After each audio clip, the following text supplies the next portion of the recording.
list. So, dediretsuhin na kita. Yung SunWest Incorporated had 79 projects na flood control. They were given 10 billion pesos. Ang founder nun, si Zaldy Co. Ang High Tone, 61 projects. 4.8 billion pesos. This is on record. Bakit di sila ang ipatawag? Parang naglolokohan tayong lahat. Pinapagalitan nyo yung DPWH, pero yung totoo, the corruption starts with Congress owning contractual companies, these construction companies, and getting alleged kickbacks. Do you believe that the House actually still has the credibility to investigate the corruption with flood control projects? Well, I think the commitment of the House of Representatives is basically to implement the presidential pronouncement to look into flood control projects. So, as a result of the briefings, the House will be forming a tri-committee with the Public Accounts Committee, Public Works Committee, and the Good Government Committee to look into all the infrastructure and flood control projects that are deemed anomalous, substandard, ghost, and incomplete projects by the DPWH. All right, but then would you actually have the courage, for example?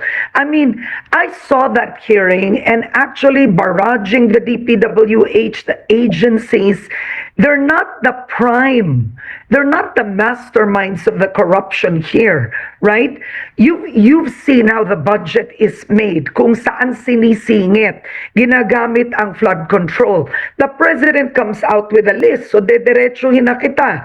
Yung SunWest Incorporated had 79 projects na flood control. They were given 10 billion pesos. Ang founder nun, si Zaldy Co. Ang High Tone, 61 projects. 4.8 billion pesos. This is on record. Bakit di sila ang ipatawag? Parang naglolokohan tayong lahat.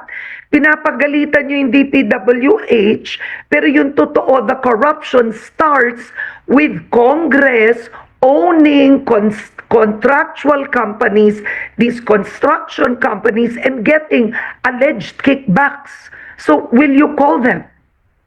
Well, ang trigger po for the tri-committee to invite anyone, including legislators, including... So, will you call Zaldy Co? That's a direct question. Yes, if he is named as a part of anomalous deals, then he will be asked... No, he is a founder of...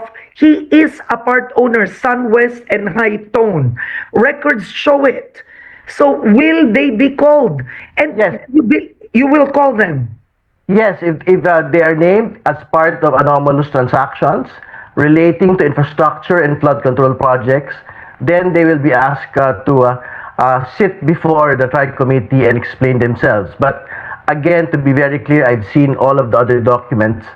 I think Congressman Zaldy Co has already divested himself from West. I mean, Representative Ridon, you and I know that everybody divests themselves, but that is just a matter of record. Divesting means nothing. You know that. Matanda na tayo. Alam natin yun. Well, but again, to be very clear, this divestment is the particular requirement under the law, no? So, ibig sabihin, if he is actually, again, the trigger for the investigation, whoever it is, whether a legislator, contractor, high government official, if they are named in an anomalous deal, they will be asked to sit before Congress and explain themselves. Okay, because to focus on the contractors themselves would be, I would have to say, half the justice done. Because ang contractor, hindi naman lalakas ang loob ng contractor kung walang backer yan na congressman. Alam mo naman yun. Sino namang contractor gagawa ng substandard na trabaho kung hindi siya hiningan? 'Di ba? Kinailangan na niyang magbayad in advance. So now the contractor has no choice. Well, again, these are assumptions that you are making at this point, Karen. No? We would want to be able to see it on a fact-to-fact basis, on a case-to-case basis. Ito po actual anomalies that are being seen with the flood control projects. And again, in the in the briefing yesterday, the DPWH actually said that to date, the 15 contractors named by the president, they have not seen yet, as of yet, anomalies relating to substandard projects, anomalies relating to... And why do the investigation at all? Why waste the people's money and do it if you are not out for blood? It seems to me that, you're telling me walang problema, ba't ka pa mag-iimbestiga? And kailangan ho natin to do a step-by-step. This is not a witch hunt, Karen. I think we have to be able to explain to the people how the process actually works for us to be able to see where the policy gaps are and to make sure that the gaps are actually plugged. No? Kaya nga ho, no less than Majority Leader Sandro Marcos had already stated na gusto niya ho yung bill ni Senate President Cheese na to further expand yung pong mga disclosures and prohibitions po ng mga magkakamag-anak na mga politiko na sumasali po sa mga kontrata ng gobyerno.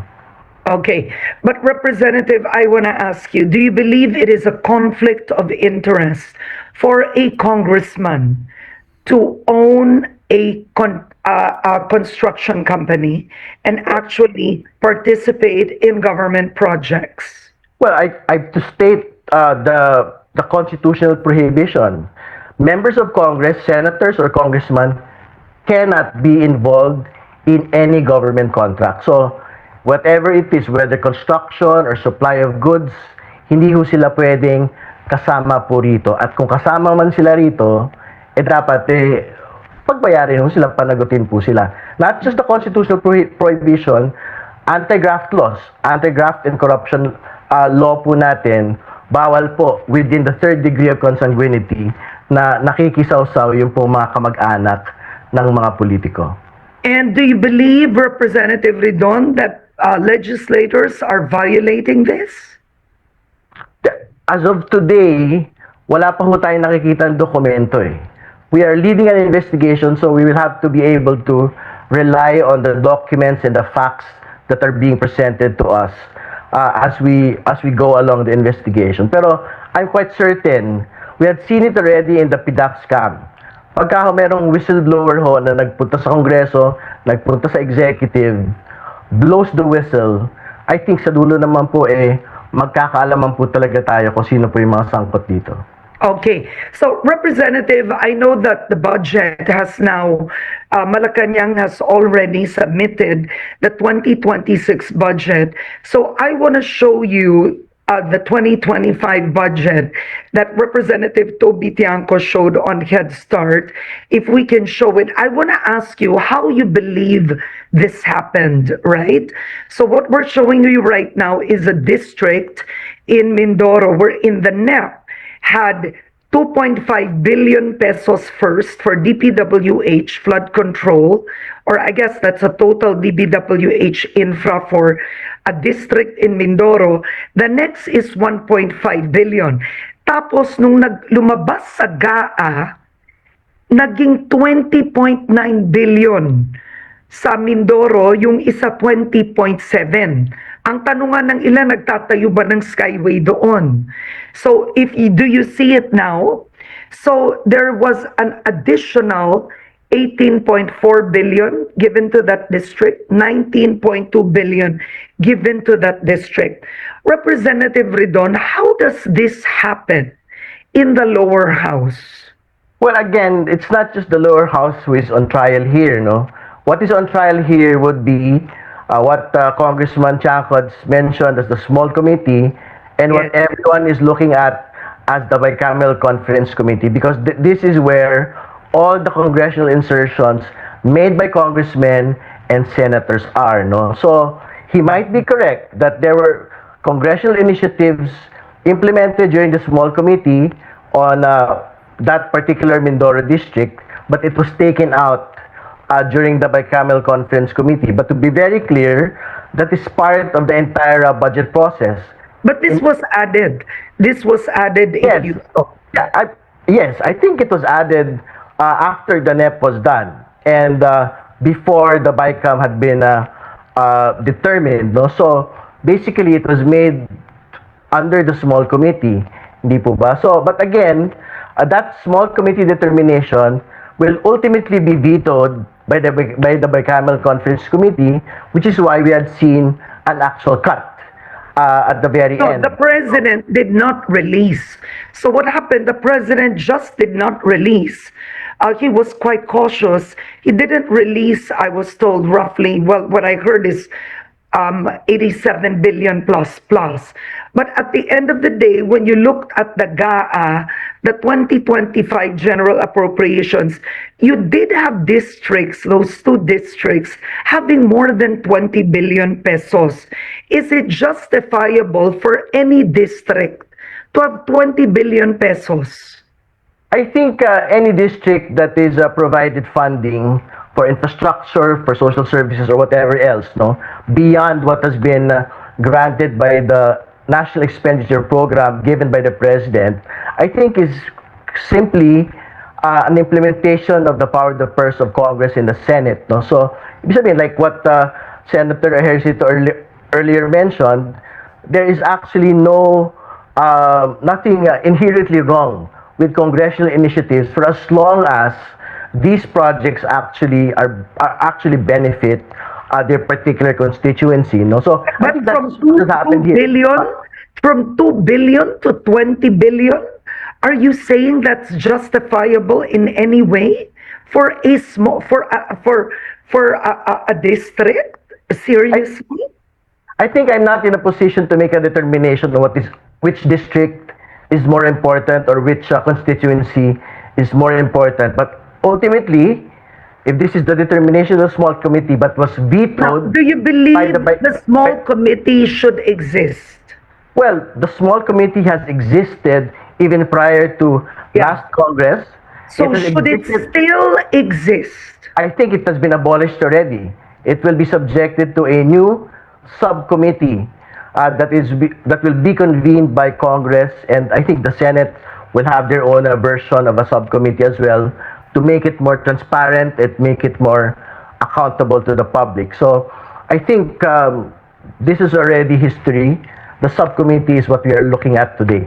For Okay. the 2026 Kasi I budget. think ang tanong ko, Representative Ridon, will you be one of those who will help make the budget more transparent? And because the 2025 budget was described as scandalous and one of the most corrupt, right? So I want to ask, where do you belong?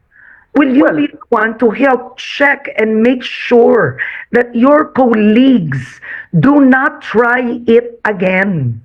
Well, Or it is will you stay silent and allow it?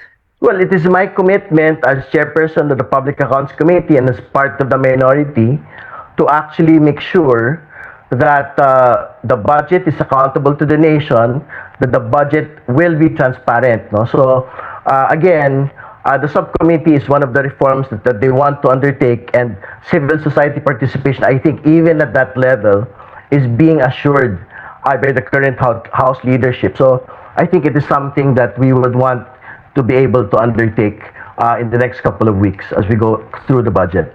All right, that's good to know. And I'm curious, did you vote for a speaker this time?